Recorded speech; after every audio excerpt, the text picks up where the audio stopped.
No niin, tervepä taas. Notta puukkohommilla aloitellahan. Elikkä nyt mulla on uusi hammastanko. Edellisellä videolla todettiin tosiaan siinä lopussa, että sehän oli aivan väärä, minkä mä olin tilannut. Ja vaikka se periaatteessa varmaan johonkin tämmöiseen antaraan sopiikin, niin tähän se ei sopinut. Oli kiinnitysreijät aivan eri välillä, mitä pitäisi olla. Niin nyt on tullut Espanjasta seuraava kokelas. Tää pitäisi nyt olla tarkalleen sillä oikealla osanumerolla, jonka mä katoin siitä vanhasta. Ja oli tosiaan huomattavasti kalliimpi tämä. Että vähän kirpasi, mutta ei se auta. En mä loputtomasti voi pitää tätä tässä nosturilla tätä Opelia, niin nyt sitten kaivellaan tältä paketista, mitä löytyy. Kun tää oli tää paketti mulla tuossa ovea vasten, niin huomasin siinä sitten tuossa tallin ovessa semmoisen kohtuu jäntevän hämähäkin myös. Mä en tiedä, oliko se tullut tämän paketin mukana myöskin sieltä Espanjasta se hämähäkki, mutta ei se ehtinyt sanoa, kun se sitten lopetti maallisen vaelluksen aika nopeasti siinä. Ja sitten jälkikäteen koitin sitä vähän tunnistella, mutta se oli siinä vaiheessa vähän vaikeaa. Mutta en tiedä, olisiko se ollut joku, katoin, että se oli vähän semmoinen rantahämähäkin näköinen, että kyllähän niitä vissiin sinänsä Suomessakin on, mutta ehkä semmonen, mikä on tyypillisesti tuossa mun autotallin ovessa yleensä chillaile. Tämä oli myöskin tämä hammastanko tuolla meidän ulko-oven vieressä. Kuriiri oli sen siihen jättänyt ihan ok, näin sai tehdäkin, mutta tämä oli sitten vuotanut tuota ohjaustehostin nestettä täältä, niin siitä oli siinä meidän betonilla sitten siinä, niin se oli vähän vaikea saada sitä pois, eikä se aivan kunnolla lähtenytkään, että siihen jää semmoinen ikävä jälki. Niin se oli vähän tylsää, mutta en syytä sitä sinänsä sitä kuriiria, eihän se tiedä mitä täällä paketissa on. Enemmänkin ehkä huonon pakkauksen syytä.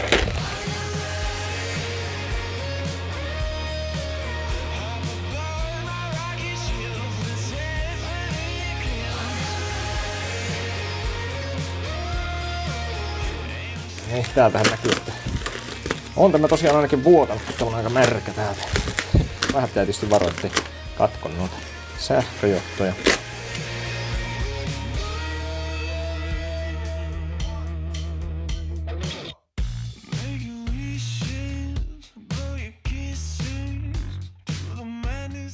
Koitetaan kaivaa täältä 522 581 C105 LHD, eli kyllä teksti on se mikä pitää.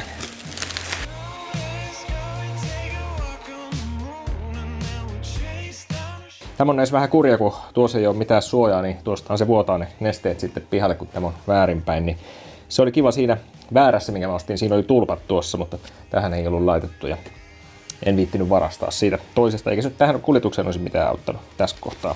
Otetaan nyt vertailu vielä.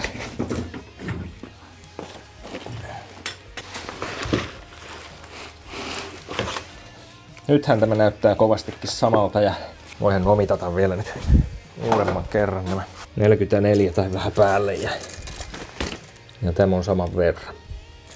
Hyvä, erinomaista. Nyt mä voisin vaihtaa tähän ne uudet hilut vielä ennen kuin mä lyön sitä tuonne sisälle, niin tässä voisi ehkä saada mittailtua nuo pituudetkin suurin piirtein oikeaksi sitten tuosta vanhasta kattoen. No niin, kurkataan miltä tuo näyttää tuo uusi nyt kun mä sain sieltä vähän tavaraa irti. Eli suojakumi napattu pois, niin näkyy, että täällä on rasvaa ihan hyvin tuolla. Se ei nyt sinänsä meitä kiinnosta, kun tuo vaihtuu, mutta ei tullut mitään öljyä tuolta pihalle. Se on positiivista. Tuosta saadaan pyöräyttää tuo auki. Sitten täällä toisella puolella sama tilanne. Tuolla on rasvaa tuolla hampaissa ihan hyvin ja tuossa ei mitään kummallista myöskään tällä puolella mun mielestä ole. Ihan näyttäisi olevan ok noin yhtäkkiä. Eli uskalletaan jatkaa. Ja nytpä onkin jo seuraava päivä, aamupäivä. Mulla on tänään perjantaina lomapäivä ja speksit tälle päivään on semmoset, että jälleen kerran on pientä aikataulupainetta. Mitähän se kello nyt on? 10:30 ehkä. Ja 2 alkaa sataa, 3 sataa jo oikein kunnolla ja sinne ilta 7 asti tulee vettä oikein huolella. Ja niin kuin yleensä, niin avoautohan on nyt tuolla pihalla, koska tämä on tässä nosturilla ja sille ainut säilytyspaikka on tässä tämän nosturin päällä sille avolle. Niin. Tässä on muutama tunti aikaa saada tämä ajoon, tämä Opeli tästä, niin eipä tässä auta muuta kuin painaa hommia. Mutta eilen illalla sain tuon hammastangon tuonne paikallensa. Se on siinä mallissa, että se on pultattu sinne kiinni niistä 2 kiinnityspultista. Ei ollut ihan helppo, se pitää tietyssä asennossa vähän sillä vinossa tänne saada pökättyä sisälle, ja siellä on se vaihdelaatikon kannake aina tiellä siellä, sitä pitää koittaa sieltä käännellä ja väännellä. No mä sain sen sitten lopulta aika sinne ylös sivuun, niin sitten mä sain ton tökittyä, ja aina välillä pitää kiertää toiselle puolelle vähän taas nitkuttamaan ja nostamaan, ja kyllä tää vähän hankala yksin on tänne laittaa, että jos on kaveri, niin helpottaa kummasti. Mutta nyt sitten mä en ole vaihtanut tähän mitään niitä raidetangon päitä vielä, koska mä totesin, että varsinkin niitä sisäpäitä lähes mahdoton vaihtaa tuossa, niin kun se oli tuossa lattialla, ja mä saan pidettyä kiinni sitä niin, että mä saisin väännettyä avaimella kunnolla sitten auki niitä, niin ei vaan onnistunut. Se rupeaa pyörimään alta pois aina se hammastanko, niin jos mä aion ne vaihtaa, niin mä vaihdan ne sitten tänne autoon päin nyt, kun se on pultattu tuonne kiinni. Ja nyt kun tässä katon, niin se tulee olemaan tosi vaikeaa, jos mä ne sisäpäät meinaan vaihtaa, mutta tietysti nämä ulkopäät nyt on helppo vaihtaa tässä, jos tarvetta on, mutta kun nämä oli kaikki niin hyvän näköisiä tässä, että näytti, että ne on tosi siististi saatu irti, niin mä luulen, että mä lyön nuo kiinni tommosena ja katsotaan sitten, jos on väliä, niin sitten mä uusin niitä, mutta en nyt alkaa vielä turhaa vaihtelemaan, kun näyttää, että ei välttämättä ole tarvetta. Että mulla on tonne varauksi ne tarvikeosat tossa, että ainut mitä mä käytin sitten, niin en näitä tarvikesuojakumiakaan vaihtanut sinne sisäpäitten päälle, vaan otin ainoastaan ne klemmarit näistä sitten, että sain ne vanhat kiinni, kun mä ne otin siinä aiemmin auki ja katoin, että miltä ne näyttää sieltä. Niin. Se on nyt ainut, mitä näistä mä oon hyödyntänyt. Mutta nuohan oli vähän niin kuin varauksi tuossa olemassa ja vaihdetaan sitten, jos tarvii. Sielläpä tuo nyt tosiaan on paikallansa, mutta niin kuin näkyy, niin nestelinjat on vielä irti tuolta ja samaten ei ole ohjausakseli vielä millään lailla kiinni, ei oikein näykään tuosta. Tuolla näette tuon alapultin, mikä tuolla on, niin se on paikallansa siellä ja näin, niin tuohon laitoin kanssa tuon sähköpiuhan jo kiinni tuohon. No niin, nyt alkaa lopulta näyttää aika hyvältä. Pihallakaan ei vielä saada, tuulee kyllä jo aika lailla, mutta varmaan se sadekin aika pian tulee, koska kello on jossain varmaan 1:30 nyt. Nyt pitäisi sitten vähän ehkä vielä huuhteluttaa ainetta sieltä läpi ja sitten kytkeä ne ja ilmailla tuo ja sitten varmaan voi kokeilla. Mutta mä näytän ensin vähän tuota tilannetta. Mä meinasin, että katsotaan täältä vähän apukuskin puolelta, että miksi tuolla on niin ahdasta, mutta kyllä se aika hankala on kameran kanssa tänne mahtua sitä katsomaan. Tässä on justi jarrulevy tulee tuossa eteen ja kaikkea muuta, mutta vähän tuolta näkyy noita putkia ja sitten näkyy tuossa on tuo pultti, mikä on se yksi, mikä menee läpi siitä kannakkeesta, mikä oli hankala. Ja tuossa näkyy tuo jalka sitten tuossa keskellä, mikä on myöskin osa sitä kannaketta. Ja noiden välissä menee sitten noita nestelinjoja, noita kovia putkia. Niin ne on ikävästi tuolla kolossa sillä, että tuosta on kyllä tosi hankala niin kuin päästä välistä värkkäilemään. Niin se tässä on niin kuin se hankaluus tämän homman kanssa ollut. Mutta siellä se nyt on. Tuohon mä käytin nyt vaan tuohon raidetangon päähän uuden mutterin niistä tarvikeosista, että tuli taas hurja osuus käytettyä siitä osasta, mikä mulla oli, että kokonainen mutteri, mutta se on siinä. Tämä oli myöskin sellaista typerää sorttia, että ei ollut oikein mitään mistä ottaa kiinni, että pulttipyssyllä se oli pakko toi mutteri tonne ampua, että sen sai, kun muuten tää koko ajan vaan pyöri tyhjää tuossa ympäri. Täältä kuskin puolelta nähdään sitten pikkasen tuonne, että nyt siellä on kytketty se ohjausakseli tuonne paikallensa. Mä ajattelin, että mä kaadan vähän tosiaan uutta tavaraa ensin, että jos tuolla letkuissa on kovin sitä vanhaa, niin saa sen sieltä nyt ainakin pois sitten. Ja täällä taisi olla tossa toi säiliö. Jep, kyllä siinä ratin kuva niin kuin näkyy. Ja täällä oli tämä tavara, mitä tähän piti laittaa vissiin. Tuollaista. Aivan tällaista niin kuin oikeastikin niin kuin ohjaustehostimen nestettä. Mä tuohon mun E36 kanssa tein näitä ohjaushommia tuossa hiljattain, niin siihen piti laittaa ATF:ää, mutta tässä näköjään se oli sitten, että oli ihan tällaista erillistä, mutta no, jotain tämmöisiä hydrauliikkalitkujahan ne on kaikki, mutta ehkä niissä on vähän eri lisäaineistukset ja muut sitten siellä seas, miten sitten onkaan. Voi olla vähän eri viskositeetti sun muuta, mutta tämmöistä. Mulla on vaan yksi purkki, mutta ei kai tuonne nyt kovin paljon mene kovin monta edesiä. No joo, sinne vaan tuosta tuonne pikku lurautus ensin. Punaista tämäkin näyttää olevan niin kuin se ATFkin. Noin. Ei sieltä tullut vielä mitään läpi. Toki se on niin hitaasti menevää tavaraakin, mutta varmaan nyt silti vielä. Kyllä me vieläkin saa laittaa. Ainakin säiliös nestepinta vähän nousi. Alkaisiko se nyt tulla?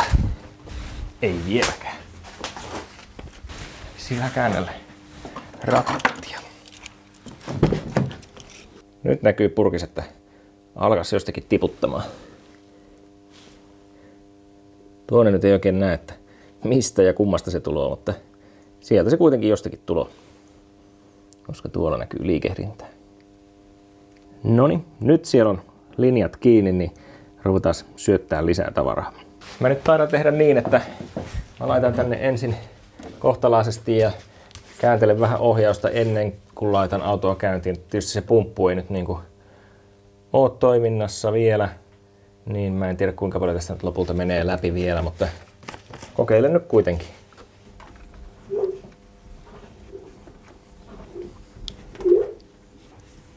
Ainakin ääniä kuuluu. Katosko sieltä tavaraa? Joo, kyllä sieltä lähti. Vai lensikö sitä täältä pihalle? Ei kai. Mä en nähnyt, jos te näitte. Niin se on sitten teidän salaisuutenne. Nyt on taas maksimissa.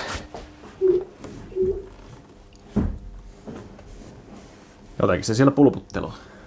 Se voisi ollakin sitten näiden kesäpyörien aika, eli tämmöiset Chevrolet Captivan vanteet oli näissä kesäpyörissä ja se on ihan ok. Mä kattelinkin näitä vanteita tuossa aiemmin, että minkälaisia renkaita ja vanteita tähän olisi käytetty, niin paljon näitä Captivan vanteita näytti olevan ja itsekin ajattelin, että semmoista voisi ostaa tavallaan jos tarttisi, koska noita Opelin vanteita oli tähän paljon vähemmän tarjolla tuolla käytettynä. Mutta joo, voidaan tähän kohtaan ottaa klippi, kun mä koitin pestä näistä rautaa näistä vanteista pois. Kyllä näistä ihan tämmöiset niinku, no ei nyt hienot, mutta siis paremmat tuli. Näissä on vieläkin kyllä tavaraa, mitä pystyisi täältä irrottamaan ja päällypuoleltakin näkyy, että täällä on sellaista ruskeaa vähän tuolla puolien välissä, että vielä vaan liuotinta ja raudan poistoa, niin nämä varmaan paranis vielä, mutta mä ajattelin, että nyt riittää ja nyt laitetaan ne paikallensa ja voi sitten joskus jatkaa hienostelua, jos huvittaa. Mutta tämmöiset tosiaan nämä on ja pintaa on todellakin niin kuin nimeksi, että voi nyt ehkä just olla lailliset, ainakin riippuu mitä rengasta kattoo, mutta ei näillä kovin pitkälle kyllä pötkitä. Sisäreunat myöskin aika lailla kulunut, täällä on varmasti ollut kulmat pielessä tai jotain sitten, niin joo. Mutta laitetaan kiinni. Niin, että jos sulla sattuu olemaan hyväkuntoiset tämmöiset 225, 65, 17 kesäkummit, joista haluat päästä edullisesti eroon, niin voi laittaa mulle kommenttia tai sähköpostia.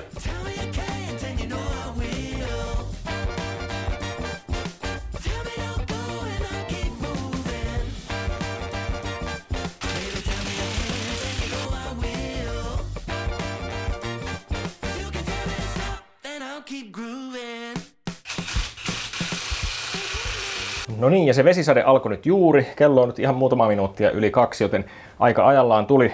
Kesäpyörät on alla, en tiedä onko niissä ilmaa, mutta nyt äkkiä tämä masina käyntiin ja pyöritellään sitä rattia lisää ja saadaan täytettyä toi ohjaustehostimen neste.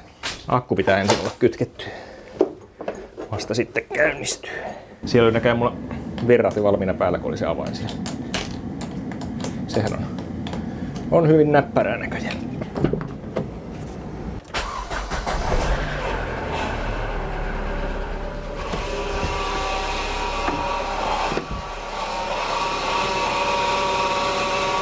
Mikäs tuo ääni on?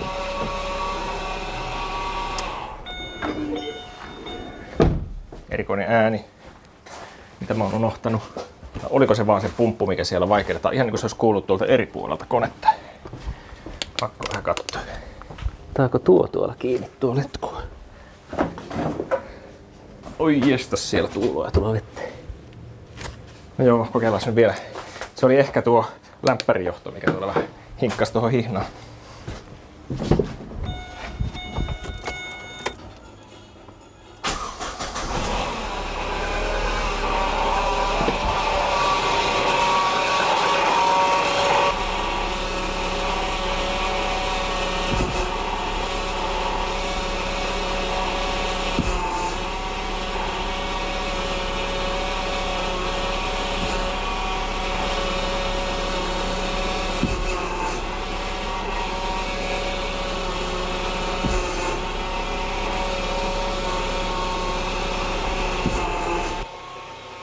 Voihan se olla se ohjaustempujen pumppu, joka on tuolla päässä, niin se joka siellä vaikertaa. Annetaan sille lisää ruokaa. Joo, kyllä se alkaa rauhoittua. Ja vettä sataa.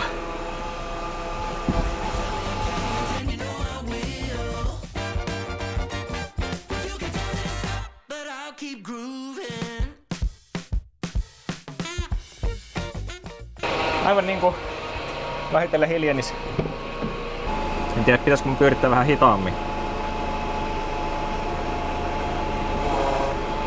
Ainakin tuntuisi, että nyt alkaa hyvin hiljenemään.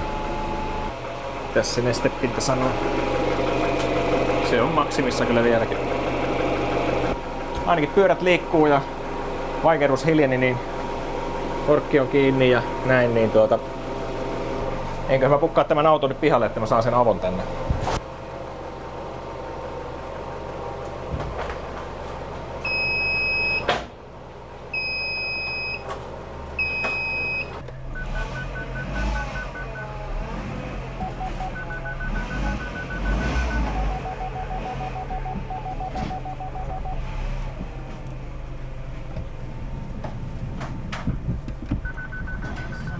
Wow.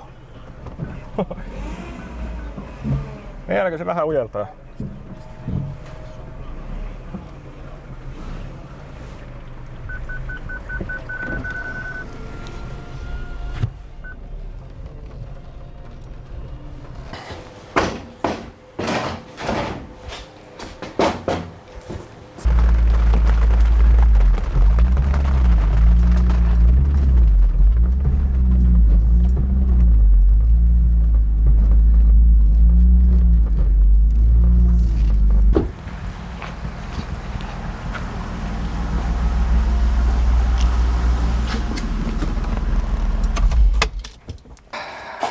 Sellainen vartin verran tuli nyt myöhästyttyä vissiin tuossa.